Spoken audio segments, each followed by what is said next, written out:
Chris, over to you. Thank you. Thanks, Gabriella. Yes, so I'm going to talk a little bit about why standard approaches to attribution, largely speaking, don't work. And I know this is a topic of frustration for a lot of marketers. So I'll share a bit of our experience and some of the challenges that we've uncovered working with our clients and customers, and also lay out a different approach to attribution that seems to give a lot more success. Before I dig into that, just very briefly about myself and my company QueryClick. We're a 12-year-old business, performance marketing focused, and we spent the last 7 years developing machine learning approaches to a slightly esoteric part of marketing data, which is rebuilding session stitches that are part of the raw click stream that everyone's web analytics is built upon. And after deploying some of our learnings on that with a number of different customers in the UK, principally, that we work with, including the likes of Tesco and BT, who are large enterprise businesses here in the UK. Some of the insights we got from those deployments on just what it is that's undermining our approaches to attribution today.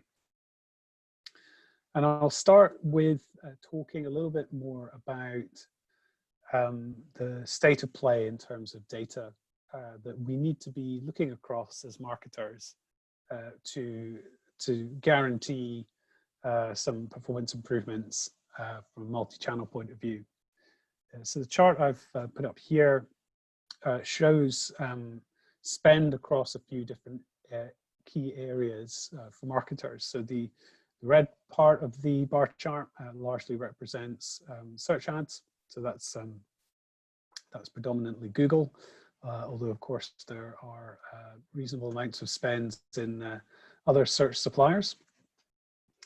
The dark gray underneath that is Amazon. Underneath that is Facebook, which increasingly, especially amongst retailers, we see being up to half of the digital media spend in its entirety, sometimes more than that. And then under that, the dark blue is programmatic, so that wider display network. Much of that is also done through Google. And then finally, at the bottom of this stack chart is traditional. So principally that's TV and radio and out-of-home spends. So in 2019, of course, the overall global spend became predominantly digital. And since that milestone, that trend has continued, even in the days of global pandemics today. We're seeing increasing volumes of spend going into digital marketing channels. And I highlight this for the very good reason that each of those areas of spend have their own method of data collection and their own reporting. And so as a marketer, we encounter challenges when those different sources of data don't add up when joined back together. Ultimately, we're spending across different channels and we're getting reporting and data collection that's coming back that is in silo. And what has that meant for us as marketers? Well, principally what it's meant is decision-making has become very challenging for marketers. So QueryClick, we partnered up with Censuswide back in the end of 2019, surveyed out 150 different marketers across principally the UK, who were spending more than 100 million across their various different marketing channels, to understand how much their decisions were being supported by ultimately any kind of attribution model, and how many were ultimately having to rely on last click for the majority of their tactical decisions. And in fact, the vast majority were still failing to get good results from their attribution methods, whether that be through a third-party supplier or using the attribution methods that are available in the most common analytics platforms like Google Analytics and Adobe Analytics. So the vast majority of those 150 marketers making tactical decisions felt that they really weren't able to use anything more sophisticated than a last click model. And ultimately, you know, you can download and have a look at the more granular questions being asked in that survey. Ultimately, there were a few key trends that we found there, and those trends line up very tightly with what we see as in our conversations with marketers at QueryClick. So I've touched on the multi-channel silos that exist in the walled gardens, principally Facebook and YouTube. These are providing different data sources back, as a result of which the vast majority of us are working with a broken single customer view. We might have a CDP platform or some other kind of platform that professes to join these different data sources together, but ultimately getting the revenue to match up with cash in the bank is not a successful process. As a result, decision making, as I mentioned, is heavily skewed towards last click still when it comes to deciding, you know, which paid campaigns should receive budget. Cost per acquisitions have become very saturated in different channels. Now, it used to be the case that more recent channels like Facebook were relatively low cost and unsaturated due to the fact that they were really emerging channels and not everyone was bidding aggressively in those channels. That's less true today. And so those cost per acquisitions have become unsustainable for many of the marketers that we speak to. And that's also especially true in more legacy channels like paid search, where algorithms and marketplace dynamics have driven cost per acquisitions to the point where they're often unsustainable. We know as marketers that we have cannibalization across those different channels. We know that there's cross-reporting of conversions being claimed by, for example, Facebook and Google, when there is only one conversion being made due to the look-back windows that might be applied and the difficulties in trying to measure the impact of an impression ultimately on someone's conversion elsewhere. And finally, you know, offline, those traditional marketing channels still have very large volumes of spend against them, and they remain largely disconnected from our tactical decision making. There will be econometric studies undertaken that are quite costly, fairly infrequent, typically around about 3 to 4 months before those are rerun. And so in terms of their effect on decision making at the campaign level, they are largely disconnected. And it doesn't look much rosier when you cast your mind forward into the future worlds of marketing. We can see, you know, with the recent iOS announcements on Apple's ecosystem, an increasing removal of data from those different ecosystems to allow effective marketing. So we can't anymore have good rich data on the in-app ecosystem on iOS. We have for a while, you know, struggled to get information about Safari users because of the third-party cookie issue, which essentially by default is blocked in Safari. That will also be coming true within the vast majority of the traffic on the internet, with changes that are coming up in Chrome, which has most of the market share for general web access.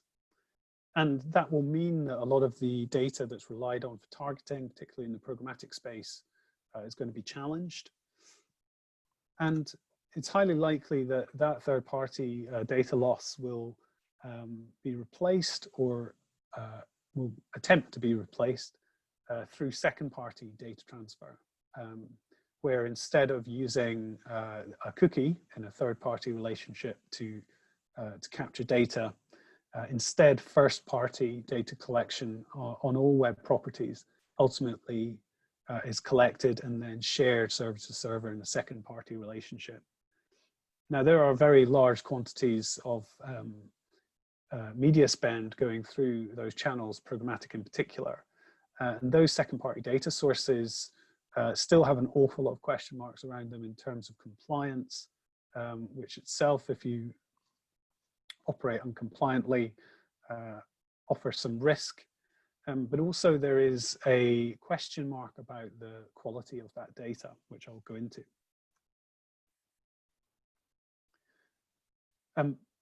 At QueryClick, we found that to get a solution to all of these problems that I've just touched on, and to be in the best possible position for that future space, actually we have to take quite a radical change of direction. We can't rely on the raw truth that a pixel provides, where the hit or the impression is taken as the final absolute measure of truth, and sessions are only joined where there is a cookie present. And instead, what we have to do is try and create joining across multiple points of truth, multiple hits, using more than just a cookie-based approach. And that ultimately is where looking at predictive analytics, predictive models, that's the only possible way to address that fundamental underlying challenge. To give you a picture of why those attribution models that we've all been trying to use, and those attribution suppliers that we've all been trying to use, have been failing so spectacularly to give us usable attribution, we only have to look at this chart. So this represents a day in the life of Tesco from quite early on in the development process for ultimately what became our attribution platform, Corviday. And it shows the impact of broken sessions, cross-device, long periods of conversion with short look-back windows, the impact of that messy data on our attribution models. Ultimately, trying to use a cookie to join up multiple sessions, or even just single sessions that have quite long dwell times, is doomed to failure. And where we started to experiment was in the world of machine learning, taking that broken data, those multiple touch points that multiple devices are making, and use machine learning and predictive modeling to see the individual behind those devices and their behaviors, and use that to join multiple sessions up and to understand that multiple devices are being used by the same individual. And we had fantastic success from that process. Now, to be clear, we're still not talking about attribution at this point. We really are just talking about trying to prepare, rebuild, in our terminology, the raw data that's coming from your web analytics clickstream to much better represent the actual individuals behind them, which ultimately is the behavior that we're trying to apply attribution to.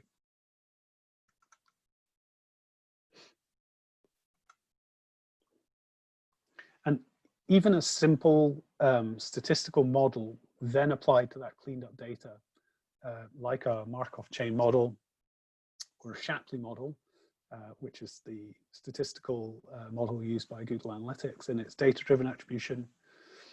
Even those simple models applied to this cleaned up data gives you radically different outcomes. Here you can see for channel-based attribution, so not trying to look at anything more complex than where did the revenue come from. You can see for that same case study data, that same day in the life of Tesco, how different these sources of revenues become with the application of even a simple statistical regression model. And imagine how different your spend decisions would be when you can see just quite how different Google Analytics version of the truth is to a better version that is more accurately representing the individuals behind their devices that Corvidae shows. Here you can see, for example, in the orange, display gets highly valued when in reality, as Corvidae shows, the revenue coming from that channel is very poor. Now, that's not to say that display is a poor channel, far from it. In fact, I strongly recommend it as one of the best channels to invest in for most brands. But it shows that the campaigns within that channel cannot be properly optimized or effective, and investigating down into those channels to a deeper level will give a marketer an ability to drive a lot more revenue from that channel. But it's surely clear that you would make quite different decisions with cleaned up, rebuilt data. And an analogy I like to make is that without that rebuilding, without that rejoining that I'm describing, it's almost impossible to try and understand what an individual is actually doing. Your attribution model can only give you bad results because it's looking at really only a tiny portion of the total customer engagement journey. Whereas with Corvidae and with the session rebuilding that we undertake, you get a much richer picture of a customer conversion journey. And indeed, because of that journey accuracy, it is a lot easier to then join multiple different data silos together because the method of journey stitching or session stitching that we're employing allows us to lay data alongside that journey and see if there is an impact in the conversion behavior of that individual immediately after they have been exposed to an ad in a different data set, like, for example, the data set that you get from Facebook, or indeed even from linear, from offline. So where someone is exposed to a TV ad spot, and we are able to overlap them by their geolocation and by time, and we see that their conversion behavior changes as predicted by the model that is delivering the session stitching, then that ad is stitched into their journey as well. So that's a very robust way to use this machine learning technique to join together these different data silos that exist.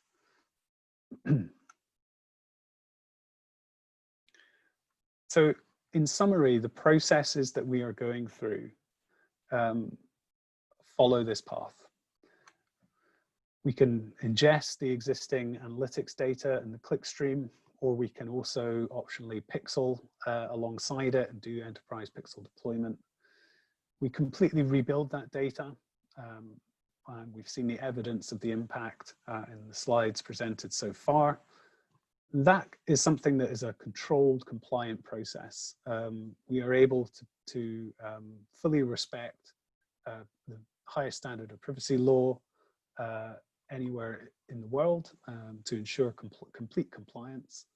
And there is an enrichment process that's undertaken by the platform to ensure that there's no P2 identifiable information at any point. This stitching process that's applied generates an entity in our terminology, which is essentially an individual, but an unidentifiable individual, and they're generated from the ground up. We're not required to start with some matching IDs, and so these entities, when they cross over into other data silos for conversion, can be matched up again in a compliant data standards approach. So by rebuilding that data and creating those initial entities and their initial conversion paths, we then are able to lay other data silos alongside, as I previously described, and join those journeys in where we see that predicted behavior change as expected. And the final part of the Corvidae platform, and something I'm really excited to announce, is we've also in parallel been running primary research with the largest informatics and data science research department in the UK, so Edinburgh University School of Informatics, partnered up with QueryClick, and we have produced a new type of attribution, which we can then apply on top of this beautifully rebuilt conversion path. And this new approach uses a neural network model, and that neural network model allows us to go beyond the statistical approaches that are used for attribution today, the likes of the Markov chain and the Shapley approach, and instead provide for us attribution that goes down to the individual visit level in that rebuilt conversion path. And so we are able to have an attributed score for every single individual that's identified in the data in compliant methods. And so that means that we can then make attribution data available at the most granular level that you could possibly ever need. And then also you can cohort that data up into, for example, matching campaigns in a particular paid search channel or programmatic channel or paid social channel, and so on. So individual campaign groups will have attributed data allocated against them by this process. So that's very rich data, that's highly accurate data, and very granular data as well.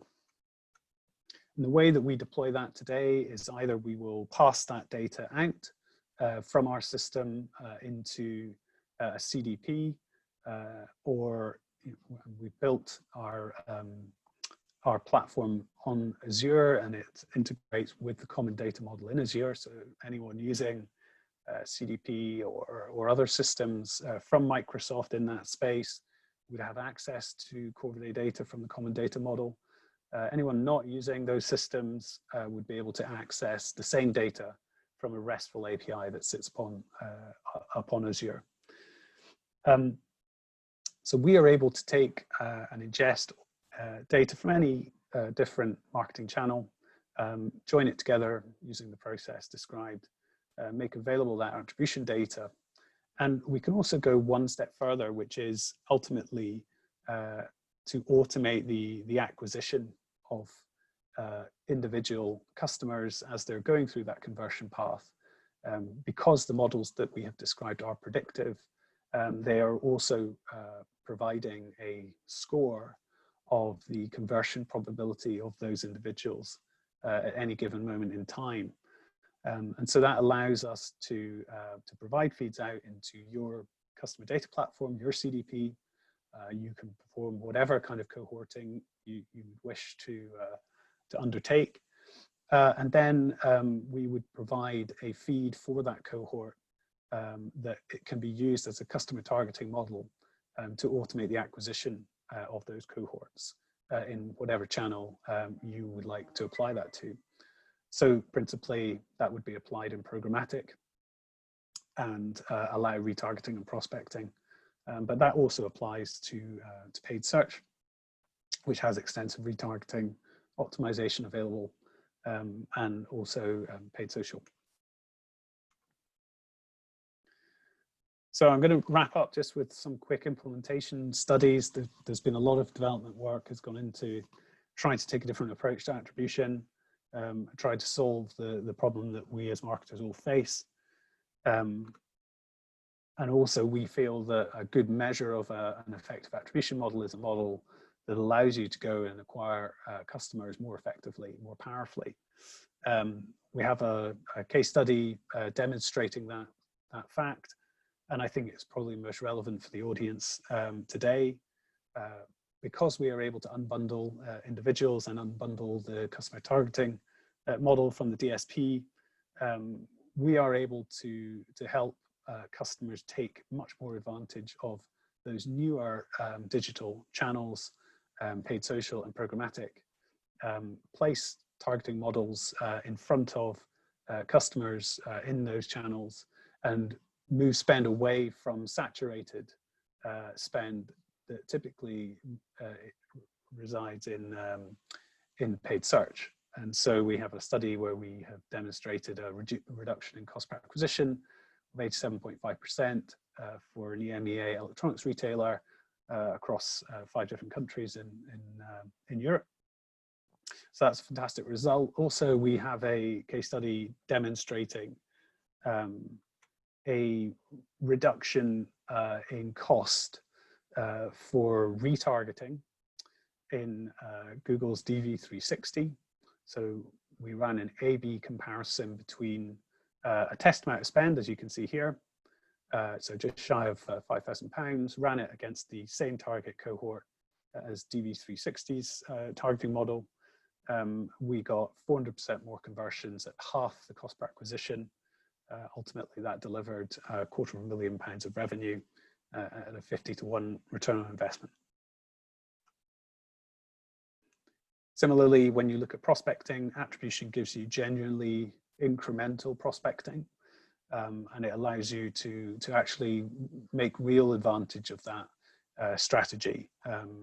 Lots of marketers, I think, are frustrated that they're limited often to what they can do in programmatic and feel that they have to rely very heavily on retargeting. As a result, prospecting can be very effective once you have applied attribution and removed the question mark of incrementality from that activity.